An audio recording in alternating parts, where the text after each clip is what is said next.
Boa tarde, está com a Eclésia. Hoje é dia de olharmos novos aspectos do Concílio Vaticano II, mas para já a atualidade.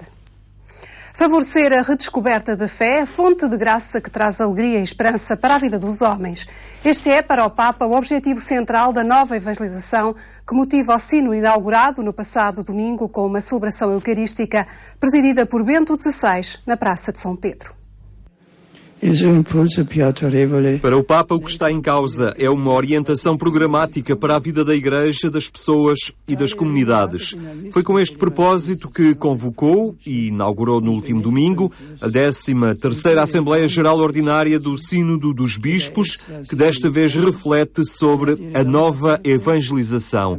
Nas palavras que proferiu, Bento XVI destacou a importância desta forma de anúncio como ocasião para as pessoas voltarem ao contacto com Deus e com a fé. A nova evangelização, destinada principalmente às pessoas que, embora batizadas, se distanciaram da Igreja e vivem sem levar em conta a prática cristã. Esta celebração contou também com o rito de proclamação de dois novos doutores da Igreja Católica, São João de Ávila, religioso espanhol do século XVI, e Santa Hildegarda de Bingen, monja e mística alemã do século XII. Nesta linha, o Papa lançou o desafio aos cristãos de anunciarem as suas convicções sem temor e com coragem, seguindo o exemplo dos santos. Eles mostram às pessoas, indiferentes ou mesmo hostis, a beleza do Evangelho e da comunhão em Cristo e convidam os fiéis, por assim dizer, tíbios, a viverem a alegria da fé, da esperança e da caridade, a redescobrirem o gosto da Palavra de Deus e dos sacramentos. No final da celebração e no espaço reservado à oração mariana do Ângelus, Bento XVI recordou aos portugueses a importância deste sínodo que agora começa.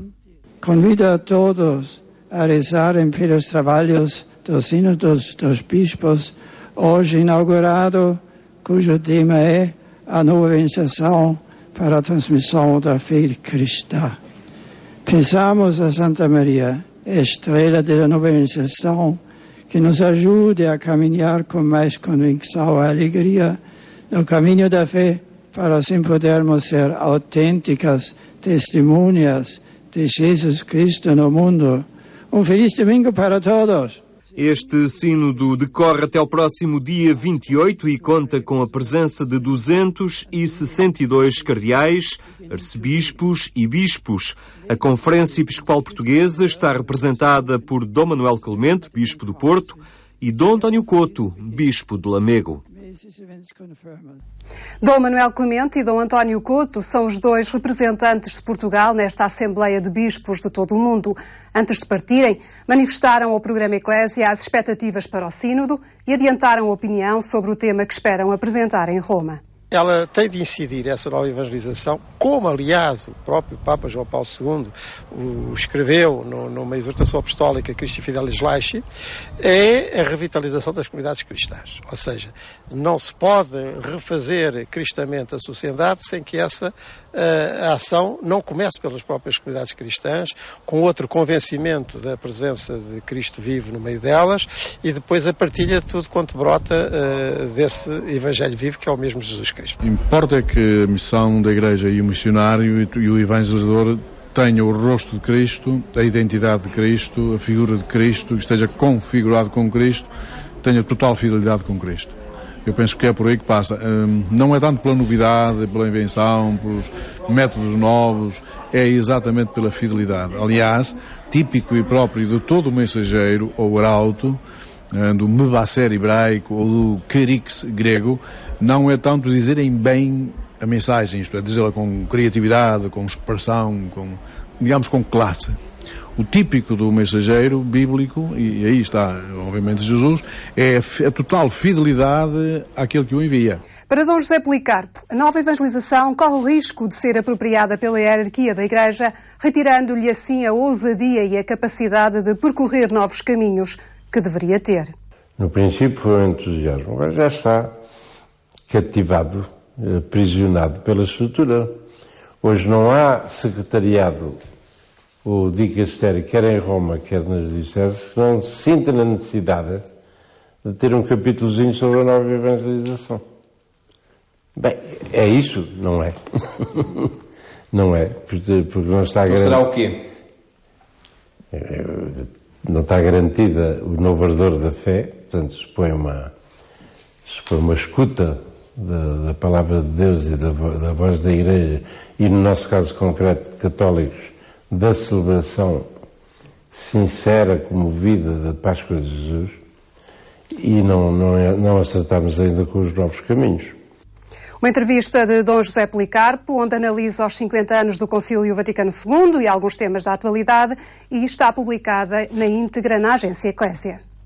A nova evangelização deve ser sustentável e a Igreja deve aprender com a experiência. Quem o diz é um especialista em marketing e estudos de mercado, habituado a transmitir a mensagem das empresas. Uma conversa com Carlos Lis sobre as novas formas de ser missionário na cultura contemporânea. A nova evangelização precisa assim de ser sustentável. Quem o afirma é Carlos Lis. A nova evangelização precisa de ser sustentável. Esta é a grande questão. Não apenas enunciada, não apenas maquilhada, mas sustentável. E a sustentabilidade, como sabemos, é um conceito muito contemporâneo, felizmente muito sério, que nos dá esta noção de grande duração. É, então, este exercício de, mexendo no ser, mexo na linguagem. E, evidentemente, quanto mais pratico uma linguagem em que acredito, mais me transformo por dentro. Eram 3 dias. Numa análise e num estudo às potencialidades da Igreja, questiona se não estamos a conseguir renovar a linguagem. Será que não estamos a conseguir renovar a casa? O que está aqui em jogo é, de facto, vai ser preciso renovar a própria base sobre a qual se trabalha. Não é? E levar... E quanto mais, Fátima, quanto mais eu abrir a porta, ou melhor, quanto mais eu tiver dentro do meu mosteiro, uma sala em que tem uma porta onde entram os monges por dentro e entram a comunidade por fora, quanto mais eu conseguir este jogo e não tiver medo de fora de horas, não é? De aparelhar os que vão na estrada e eles entram e colocam questões ou nem colocam e criam desestabilizações do sistema. Mas quanto mais eu conseguir misturar-me, abrir estas portas, estamos na altura do átrio dos gentios, é muito oportuno tudo isto, então mais coisas novas eu tenho para pensar. Como é que eu penso o novo? Penso o novo com estímulos novos. Não se consegue pensar o novo com os estímulos de sempre, não é? Considera, assim, que se algumas experiências têm falhado, a Igreja deve aprender com os seus erros. Aqui estou desconfiado que não estamos muito treinados para aprender com a experiência. Quem vive no mundo das empresas como eu, estávamos bem arranjados se não tivéssemos que fazer sistematicamente balanço das coisas que fazemos, não é? Impossível. Pronto, mas aqui, porque é que na Igreja havemos de ser diferentes? Evidentemente temos outra lógica, outro propósito, outra temporalidade, outra expectativa de retorno do investimento, leia-se, do semear para colher. Mas a verdade é que se não nos estamos virados verdadeiramente querer aprender com a experiência, fazemos imensas coisas e aprendemos pouco. Aprender com as experiências e tirar partido das ferramentas que existem no mercado. Por exemplo, fazer uso do contributo técnico do marketing e da comunicação.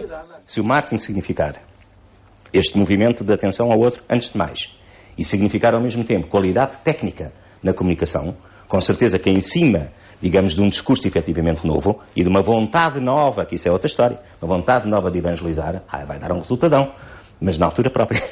Portanto, e esta questão da vontade também creio que é muito importante. É preciso querer. O que se pode então aprender, ou que oportunidades podem surgir após o sínodo que termina no dia 28 deste mês? Nunca se pode fazer uma previsão como se fosse uma cimeira do G20, não é? Mas há aqui, do que depende do humano, eu estou muito convencido que há uma pressão suficientemente positiva e forte para que a agenda seja uma agenda que tem que dar resultado. As crises têm esta grande vantagem de que revelam quem está de um lado e quem está do outro. Quer dizer, a Igreja está de um lado claro, não é? Isso permite-lhe a ela chegar-se à frente e dizer: estou neste lado por isto, porque tenho esta missão, porque tenho esta perspectiva de compreensão da vida, porque tenho esta noção do transcendente, porque sou isto, não é? Portanto, é uma oportunidade, desse ponto de vista, realmente única, para a Igreja poder falar mais com propriedade. A procura de uma maior sustentabilidade não significa cortar com o passado, mas percorrer um caminho no qual estímulos novos façam parte. No fundo, A Igreja não deve ter receio de abrir as portas para o exterior. Quando se assinalam 50 anos sobre a abertura do Concílio Vaticano II, a Igreja vive o Ano da Fé, uma oportunidade de reavivar as suas diretrizes e cultivar as sementes que foram lançadas, temas de um colóquio na Universidade Católica. A favor de uma nova evangelização. A experiência da fé, os contextos, as propostas e a transmissão. O colóquio foi uma iniciativa da Faculdade de Teologia da Universidade Católica, a poucos dias do arranque do Ano da Fé, convocado por Bento XVI com a Carta Apostólica Portae Fidei. A carta fala muito para a matriz da identidade cristã no mundo e a necessidade dos crentes serem aquilo que efetivamente o Evangelho interpela a ser: fermento, luz, sal, temperar, no fundo, a nossa cultura com sementes de esperança. E eu acho que isso é muito importante, porque se em alguma época da história isso foi oportuno, creio que nós estamos numa encruzilhada social que mais oportuno e exatamente isso se torna. Portanto, o Ano da Fé como um ano de semear exatamente e de reforçar estas sementes de esperança, de que no fundo já estão lançadas, mas que é preciso naturalmente cultivar. Muitas das sementes foram lançadas pelos vários documentos do Concílio Vaticano II, uma efeméride que este ano se assinala quando estão decorridos 50 anos sobre a sua abertura. O Concílio Vaticano II dá-nos um enquadramento eclesial e um panorama das preocupações que deve existir na fé cristã, não só ao nível individual, mas também ao nível eclesial, e, portanto, seria difícil de imaginar digamos, uma preocupação de revivar a fé cristã no nosso contexto atual, sem ter em conta, digamos, o que é que o Concílio Vaticano II diz. E em ano de fé há que reavivar as diretrizes deste acontecimento para fortalecer e transmitir a fé 50 anos depois. Houve quem chamasse ao Concílio Vaticano II uma grande primavera do espírito. E, de facto, foi um tempo de grande florescimento teológico, de grande motivação e de inspiração prática para as comunidades, porque o Concílio Vaticano II foi um concílio pastoral. A sua própria metodologia estabelece muito no diálogo com o interior da Igreja e com o mundo. Com certeza, essa primavera do espírito que o Concílio Vaticano significou e significa pode contribuir para o novo florescimento do cristianismo 50 anos depois. Cumprindo a sua missão formadora, a Faculdade de Teologia arrancou este mês com um curso intitulado A Fé da Igreja. Decorrerá até julho do próximo ano e terá uma forte componente de e-learning. E é também sobre o concílio O Espaço que se segue, é a habitual rubrica das terças-feiras e hoje tem como convidado Dom António Marcelino.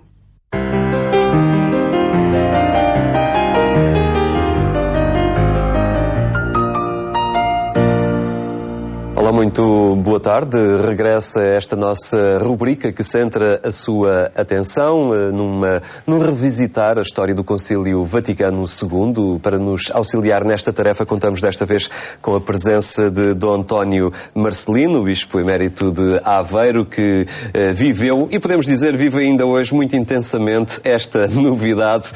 Dá 50 anos, mas que ainda hoje perdura na Igreja, e essa mesma Igreja se vai esforçando para aplicar no concreto da vida. Dom António Marcelino, o ambiente da Igreja à data do anúncio do concílio, digamos que uma Igreja marcada por alguma dificuldade de comunicar com o mundo de então.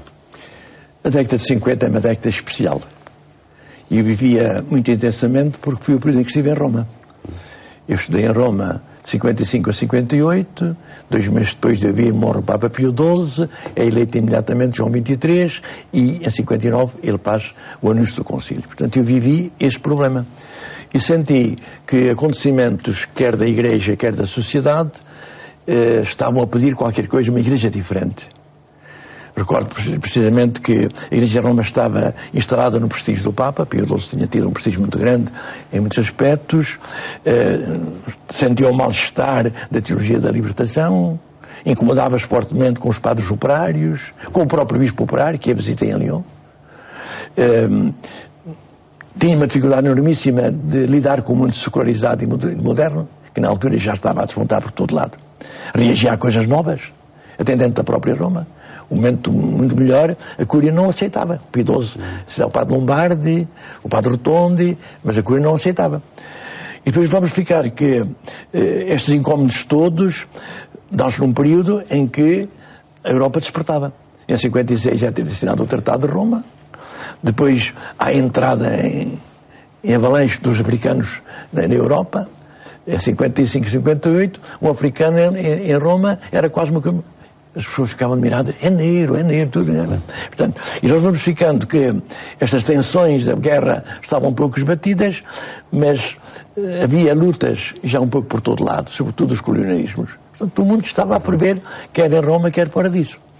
E quando surge, precisamente, o João XXIII, nós sentimos que o desconforto inicial não era um homem da Cúria, já tinha aquela idade. Para a gente que esperava uma reforma, foi uma desilusão. Sentia-se bastante incomodado. Para os de Roma só diziam, ele nem sequer é da Cúria, não sei quantos, porque a vida dele tinha sido fora disto tudo, não é? Na Bulgária, na Turquia, depois em Paris, mas isto foi uma preparação que ele trazia, ver com outros olhos o mundo e a Igreja. Isso foi importantíssimo. Por isso mesmo ele rompe sem dificuldade, em janeiro, 25 de janeiro de 59, rompe sem dificuldade, iria anunciando uma coisa que a Cúria não tinha deixado o Papa Pio XII fazer.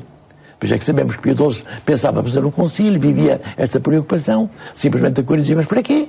Só vem complicar, bispos do mundo inteiro, não sabem nada de Roma, nem do resto, nunca vieram aqui, não falam italiano, quem vem cá fazer? A Igreja está pacificada, tem prestígio, tá? Ele não ligou a isso e seguiu precisamente na linha em que lhe parecia que era fundamental.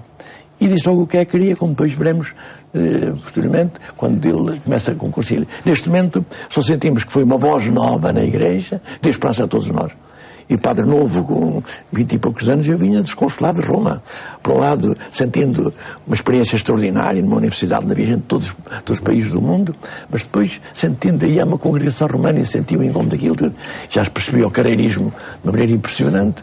A Igreja precisava de comunicar com o mundo, mas alguns setores da Igreja, referiu há pouco o caso dos padres operários, já de uma forma quase profética, já iam concretizando no terreno experiências originais. Essa é uma delas, mas também a nível da música, a nível da conversa, da linguagem que se tinha com as pessoas, as coisas iam mudando localmente, embora a Cúria reagisse sempre de alguma forma. A França foi sempre a filha mais velha da Igreja, mas sempre numa certa reação a Roma, à Cúria Romana.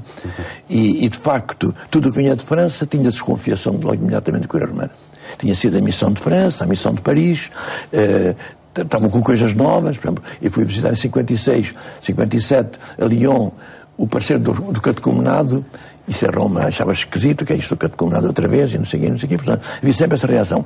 Mas foi a persistência dos teólogos alemães e a persistência de Roma, de França, uma igreja mais viva, conseguiu vencer esta tensão de quem vivia um medo da inovação e a conservação do tradicionalismo, que era o caso de Roma.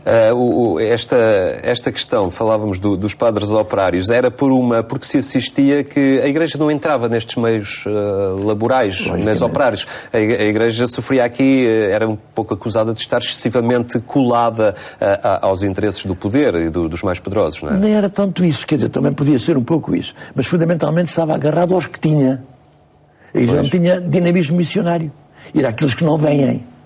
E os padres operários não foi por poder nem meio poder, foi precisamente que achavam que há um mundo de gente de que eles têm que cuidar e que ninguém chega lá. E a única maneira foi de fazer-se, como São Paulo dizia, romano com romanos, grego com os gregos, etc. E isso aí incomodou fortemente e trouxe depois problemas a seguir, não é? Eu vivia este problema intensamente. Porque quando é que se deu o maior choque? Quando eles, os mais preparados, havia eleições sindicais e dizia, tu é que deve ser. Mas nessa altura os sindicatos eram quase tudo anti-igreja, anti-senhor. Então eles ficaram, ou somos solidários, dizemos que sim, ou dizemos que não, e não nos consideram operários aqui de presença de igreja. Depois tiveram outro tipo de experiências muito curiosas. Estou-me a recordar, por exemplo, de um deles que conta que Manuel dizia, mas eu sou igual a vocês, isso é que era bom. Tu chegas a casa, tens ninguém que te incomode. E eu tenho a mulher a dizer que o dinheiro não chegou, e um filho durante toda a noite a chorar, e eu tenho que trabalhar no dia de manhã. E começaram a descobrir, bom, de facto, isto é um mundo totalmente diferente. Bom, a Igreja não entendeu isso. A gente de Roma não entendeu isso. e a gente compreende porque não, pois era tudo padre, não sei quantos, e sobretudo estava marcada por uma ideia clerical. A igreja de Roma é uma igreja que bebe, da altura bebia já do feudalismo e depois da reforma, e tinha cortado praticamente qualquer inspiração com as comunidades iniciais cristãs e também com os padres apostólicos. Portanto, praticamente depois do século V já a igreja já não bebe. Uma coisa última. Portanto, isso foi constigando, e nós estamos a sentir que a dificuldade de renovação que existe na igreja de hoje tem que ver muito com o espírito que se vivia. E João XXIII foi o homem que percebeu que nada disso podia continuar. Não podia. E consegue então ter o poder suficiente de inverter as tendências da Cúria no sentido de promulgar o concílio. Ele trazia uma experiência. A igreja não dialoga com os cristãos de outras confissões, a igreja não dialoga com o mundo muçulmano, a igreja não dialoga com a cultura. Esta não é a igreja de Jesus Cristo. Portanto, e foi aí que veio o seu grito, e que foi importante e foi providencial e extraordinário. Muito bem, D. António Marcelino, fica esta análise parcelar também do que foi o Concílio Vaticano II, do ambiente à data do seu anúncio. Nós voltaremos de hoje a 8 dias, novamente com esta rubrica, para visitar mais páginas da história e também da atualidade do Concílio Vaticano II.